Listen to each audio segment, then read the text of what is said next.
पढ़ने से पहले कुछ उसके बेसिक्स हैं, तो हम पहले क्या करेंगे, अपने बेसिक्स को क्या करेंगे, कवर करेंगे। तो हमारे जो बेसिक्स में सबसे पहले ये देखिए, ये क्या होती है हमारी एक राइट एंगल ट्रायंगल, आप सभी को पता होगा, यहाँ हमारा 90 डिग्री का एंगल बनता है।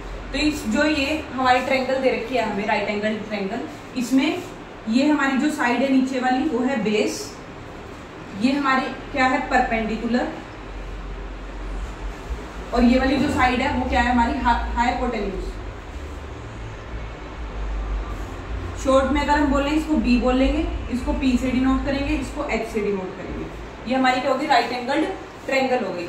अब आपने क्या करना है, इसको याद करने के लिए आपने याद रखना है पंडित बद्री प्रसाद हरी हरी बोल सोना चांदी तोल। सोना चांदी तोल का मीनिंग है यहाँ पे sine theta, cos theta, tan theta, और इधर आएगा कोट थीटा, इधर आएगा सीकेंट थीटा, इधर हमारा क्या आएगा कोसिकेंट थीटा आएगा। तो अब आपने क्या करना है, फॉर्मूलाज को याद करवाने की तो वैसे ट्रिक है, लेकिन अभी हम क्या कर रहे हैं 8 चैप्टर करने जा रहे हैं। तो 8 चैप्टर में जो हमारे फॉर्मूलाज यूज होंगे वो हमारे क्या होंगे कि जो साइन थीटा है आपने उसकी वैल्यू निकालनी है। तो आप कैसे निकालोगे, साइन थीटा की वैल्यू निकालोगे आप कैसे, पंडित बद्री प्रसाद यानी P means perpendicular, B H means hypotenuse और B मीन्स बेस। तो हमारा जो साइन थीटा का फॉर्मूला होगा वो हमारा क्या बनेगा, P ओवर में H, परपेंडिकुलर ओवर में हाइपोटेन्यूज। उसके बाद हमारा जो कोस थीटा का जो हमारा फॉर्मूला होगा वो हमारा क्या बन जाएगा, B ओवर में H, B ओवर में H। उसके बाद हमारा जो टेन थीटा है उसका जो हमारा फॉर्मूला बनेगा वो क्या बनेगा, P ओवर में B मीन्स परपेंडिकुलर अपॉन में बेस, और कोट थीटा का हमारा जो फॉर्मूला है वो क्या बनेगा, B ओवर में P, अपोजिट काउंट करना है आपने। कोट थीटा का हमारा बन जाएगा बेस अपॉन में परपेंडिकुलर, बेस अपॉन में परपेंडिकुलर। फिर उसके बाद सीकेंट थीटा का हमारा जो फॉर्मूला है वो क्या बन जाएगा, H अपॉन में B मीन्स हाइपोटेन्यूज अपॉन में बेस। फिर उसके बाद कोसिकेंट थीटा का जो हमारा फॉर्मूला है लास्ट, वो हमारा क्या बन जाएगा, H ओवर में P, H ओवर में P मीन्स हाइपोटेन्यूज ओवर में परपेंडिकुलर। तो अब आपने क्या करना है, मैं एक बार दोबारा से रिपीट कर देती हूँ। हमने यहाँ पे हमारी क्या है, राइट एंगल ट्रायंगल है, ये हमारा परपेंडिकुलर है, ये हमारा बेस है, ये हमारा हाइपोटेन्यूज है। अगर हम बात करें यहाँ पे आपने क्या लिखा, सबसे पहले पंडित बद्री प्रसाद हरी हरी बोल सोना चांदी तोल। ठीक है, सोना चांदी तोल mean sine theta, cos theta और टेन थीटा। फिर उसके बाद हमारा ये आएगा यहाँ पे, इसके अपोजिट में टेन थीटा के कोट थीटा आएगा, कोस थीटा के अपोजिट में आएगा सीकेंट थीटा या सेक थीटा, और साइन थीटा के अपोजिट में हमारा आएगा कोसिकेंट थीटा। तो अब आपने क्या करना है बच्चों, ये जो फॉर्मूलाज हैं इनका आपका यूज होएगा। इनका कैसे आपने फॉर्मूला बनाया, साइन थीटा का फॉर्मूला हमारा हो जाएगा परपेंडिकुलर अपॉन में हाइपोटेन्यूज, कोस थीटा का हो जाएगा बेस अपॉन में हाइपोटेन्यूज, टेन थीटा का परपेंडिकुलर अपॉन में बेस। ठीक है, कोट थीटा का हमारा क्या होगा, बेस अपॉन में परपेंडिकुलर, ऐसे सीकेंट थीटा का हाइपोटेन्यूज अपॉन में बेस, और कोसिकेंट का हाइपोटेन्यूज अपॉन में परपेंडिकुलर। तो आपने क्या करना है, जो हमारे फॉर्मूलाज हैं इनको लर्न कर लेना है। लर्न तो वैसे करने की जरूरत नहीं, आप इसको याद रखिए, पंडित बद्री प्रसाद हरी हरी बोल सोना चांदी तोल, पंडित बद्री प्रसाद हरी हरी बोल सोना चांदी तोल। बस इसको आपने छोटा सा जब भी क्वेश्चन करोगे ऐसे साइड में लिख लिया, पंडित बद्री प्रसाद हरी हरी बोल सोना चांदी तोल। आपको पता है साइन है, ये कोस है, ये टेन है, ये हमारा कोट हो जाएगा, ये हमारा सीकेंट हो जाएगा, ये हमारा कोसिकेंट हो जाएगा। तो ऐसे आपने क्या करना है, इनको लिख लेना है। तो अब मैं आपको वन बाय वन क्या करती हूँ, क्वेश्चंस करवाऊंगी, तो आपको समझ में आ जाएगा कि कैसे इन फॉर्मूलाज का आपने यूज करना है। अगर आप स्क्रीनशॉट लेना चाहते हो तो आप ले सकते हो, मैं साइड में। तो बच्चों आपको फर्स्ट क्वेश्चन आपको गिवन है, if sine A is equals to 3/4 calculate cos A and tan A. आपने किसकी वैल्यू फाइंड आउट करनी है, कोस ए की और टेन ए की वैल्यू आपने फाइंड आउट करनी है। तो आपको मैंने क्या बताया था अभी थोड़ी देर पहले कि आपने क्या लिख लेना है, पंडित बद्री प्रसाद हरी हरी बोल सोना चांदी तोल। ये साइन थीटा, ये कोस थीटा, ये टेन थीटा, ये कोट थीटा, ये सीकेंट थीटा, या ये कोसिकेंट थीटा। अब आपने जो फॉर्मूला वो कैसे बनाना है, सबसे पहले आप यहाँ पे आंसर लिखोगे। मैंने आंसर लिखा, फर्स्ट क्वेश्चन आपने लिखा सबसे पहले साइन ए। साइन ए की वैल्यू आपको दे रखी है 3/4। अगर हम बात करें साइन ए की वैल्यू की, तो साइन ए का फॉर्मूला क्या बनेगा, P/H परपेंडिकुलर अपॉन में हाइपोटेन्यूज। तो हमारा ये जो 3 है ये परपेंडिकुलर हो जाएगा और अपॉन में हाइपोटेन्यूज यानी H। तो मीन्स P की वैल्यू हमारी क्या है 3 है और H की वैल्यू हमारी क्या है 4 है। हमने क्या फाइंड आउट करनी है, बेस की वैल्यू फाइंड आउट करनी है। ये हमारा पाइथागोरस थ्योरम का फॉर्मूला है, आपने 8th क्लास में पढ़ा होगा। 8th क्लास में ये फॉर्मूला आ जाता है आपके पास। अगर नहीं पढ़ा है तो इसको नोट कर लीजिएगा नोटबुक में कि एच स्क्वायर इक्वल में B square plus P square short form में, हाइपोटेन्यूज स्क्वायर इक्वल में base square plus perpendicular square. तो आपने इस फॉर्मूले में वैल्यू पुट करनी है। तो एच की वैल्यू देखिए क्या दे रखी है 4, तो आपने याद रख दिया 4 का स्क्वायर।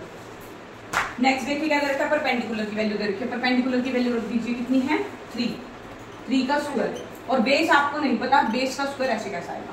अब 4 का स्क्वायर क्या आएगा 16 इक्वल में बी स्क्वायर प्लस 3 3 9, तो आ जाएगा हमारा 16, ये इधर आके माइनस का 9 हो जाएगा इक्वल में बी स्क्वायर। 16 में से 9 गया 7 इक्वल में बी स्क्वायर, तो ये हमारा आ जाएगा रूट में 7 इक्वल में बी। मीन्स आपकी जो बेस की वैल्यू है वो कितनी आई है, √7 आई है। अगर हम बात करें हमने कि क्या फाइंड आउट करना है, cos A की वैल्यू निकालनी है और tan A की वैल्यू हमने निकालनी है। तो cos A की वैल्यू आप निकाल लो, cos A और किसकी निकालनी है, tan A की निकालनी है। तो cos A की वैल्यू कैसे निकालोगे, b ओवर में h, b ओवर में h, बेस अपॉन में हाइपोटेन्यूज। ऐसे ही tan A की p ओवर में b, तो p हमारा यहाँ b यहाँ। तो बस अब वैल्यू पुट करनी है। आपको पता है b की वैल्यू आई है √7 आ जाएगी। h की वैल्यू चाहिए, h की वैल्यू 4 है ऑलरेडी गिवन है। ये हमारा हो गया यहाँ से cos A की वैल्यू हमारी निकल गई। नेक्स्ट हमें tan A की वैल्यू निकालनी है p ओवर में b करके। अब अगर हम बात करें p की वैल्यू हमें दे रखी है 3 और b की वैल्यू हमें कितनी दे रखी है √7, तो हमारी tan A की वैल्यू भी निकल गई। इस क्वेश्चन में क्या दे रखा था, sin A की वैल्यू हमें गिवन थी। हमने क्या करा, sin A का यहाँ पे फॉर्मूला देखा, p ओवर में h होता है, तो हमने p ओवर में h लिखा। इसको लिखने के बाद आपको पता है ये पाइथागोरस थ्योरम होती है, इसमें वैल्यू आपने पुट करनी है। आपने h की वैल्यू 4 रखी, 4 का स्क्वायर कर दिया, b का स्क्वायर ऐसे कैसा, p की वैल्यू आपको 3 गिवन थी, 3 का स्क्वायर लिख दिया। 4 का स्क्वायर होता है 16, b स्क्वायर ऐसे कैसा, 3 का स्क्वायर होगा 9, 16 ऐसे कैसा, प्लस का 9 इधर आके माइनस का 9 हो जाएगा। बी स्क्वायर ऐसे कैसा, 16 में से 9 गया 7 आ जाएगा बी स्क्वायर, ये स्क्वायर इधर जाके रूट बन जाता है, तो बी की वैल्यू आपकी √7 आ गई। तो बस आपने क्या करा, आपको निकालनी थी cos A की और tan A की वैल्यू, आपने cos A लिखा और tan A लिखा। cos A का फॉर्मूला यहाँ से b ओवर में h और tan A का p ओवर में b, वो लिख दिया b ओवर में h और p ओवर में b। अब b की वैल्यू आपने निकालनी थी √7, तो वो यहाँ रख दी। फिर उसके बाद h की वैल्यू आपको पता है 4 है, वो आ गई, p की वैल्यू है 3 वो आ गई और b की वैल्यू √7। तो ऐसे आपका फर्स्ट क्वेश्चन होता है कंप्लीट। और अगर आपको हमारे जो ये वीडियोस हैं वो अच्छी लग रही हैं, आपको समझ आ रहा है, तो प्लीज़ इस वीडियो को ज़्यादा से ज़्यादा बच्चों तक शेयर करिए। नेक्स्ट क्वेश्चन पे बढ़ते हैं हम। नेक्स्ट क्वेश्चन हमें दे रखा है, देखिए 15 pot A is equals to 8। 15 pot A is equals to 8। 15 pot A is equals to 8। अब इस क्वेश्चन में आपने क्या करना है, pot A ऐसे कैसा आएगा, 8 ऐसे कैसे, उधर जाके 15 डिवाइड हो जाएगा। अब कुछ नहीं करना, सारा का सारा क्वेश्चन सेम है। pot A की वैल्यू देखिए क्या है यहाँ पे, b ओवर में p, क्या है b ओवर में p, तो आपने यहाँ पे ये आ जाएगा यहाँ पे b और ये आ जाएगा p। बस इस फॉर्मूले में वैल्यू पुट करनी है और आंसर निकाल लेना है। h square is equals to b की वैल्यू देखिए क्या दे रखी है 8 स्क्वायर प्लस p, ये हमें वैल्यू दे रखी है p की 15, तो हमारा यहाँ पे आ जाएगा 15 का स्क्वायर। आगे देखिए h square is equals to 8 के स्क्वायर की वैल्यू आएगी 64 और 15 के स्क्वायर की वैल्यू क्या आएगी हमारी 225। h square is equals to ये हमारा आ गया 289, तो h की वैल्यू क्या आएगी रूट में 289, तो h की वैल्यू हमारी आ जाएगी 70। बस आपने अब क्या करना है, हमने फाइंड आउट करना था sin A और secant A, तो जो हमने फाइंड आउट करना है वो आप यहाँ रखोगे वैल्यू sin A की और secant A की वैल्यू। तो sin A का फॉर्मूला देखिए क्या होगा, p ओवर में h, p ओवर में h। secant A का क्या होगा हमारा अपोजिट में, h ओवर में b, h ओवर में b। अब हमने करना क्या है, तो यहाँ पे p की वैल्यू हमें दे रखी है 15, p की वैल्यू हमें दे रखी है 15 और h हमने अभी फाइंड आउट करा 17। फिर हमें h की वैल्यू हमें दे रखी है 17 और b की वैल्यू हमें क्या दे रखी है 8। तो अगर आपको हमारा ये लेक्चर पसंद आ रहा है, आपको समझ आ रहा है, तो प्लीज़ इसको ज़्यादा से ज़्यादा बच्चों तक शेयर करिए। और एक आपके लिए होमवर्क का क्वेश्चन है, क्वेश्चन नंबर 3। आपको यहाँ पे secant A की वैल्यू गिवन है 13/12। इन्होंने बोला calculate all other trigonometric ratios. All other means secant A के अलावा और जितने भी ट्रिग्नोमेट्रिक रेशियोज हैं उनकी वैल्यूज आपने फाइंड आउट करनी है। मीन्स आपने sin A की वैल्यू फाइंड आउट करनी है, cos A की वैल्यू फाइंड आउट करनी है, tan A की वैल्यू फाइंड आउट करनी है, cot A की वैल्यू फाइंड आउट करनी है और cosecant A थीटा की वैल्यू फाइंड आउट करनी है, क्योंकि आपको secant A की वैल्यू दे रखी है, उन्होंने पूछा है अदर की निकालनी है। तो ये क्वेश्चन आप सॉल्व करिएगा और जो ये वैल्यूज हैं इनको कमेंट बॉक्स में जरूर से बताइएगा। कैसा लगा प्लीज ज्यादा से ज्यादा हमारे चैनल को लाइक करिए, शेयर करिए और हमारे चैनल को सब्सक्राइब करना मत भूलिएगा। Thank you.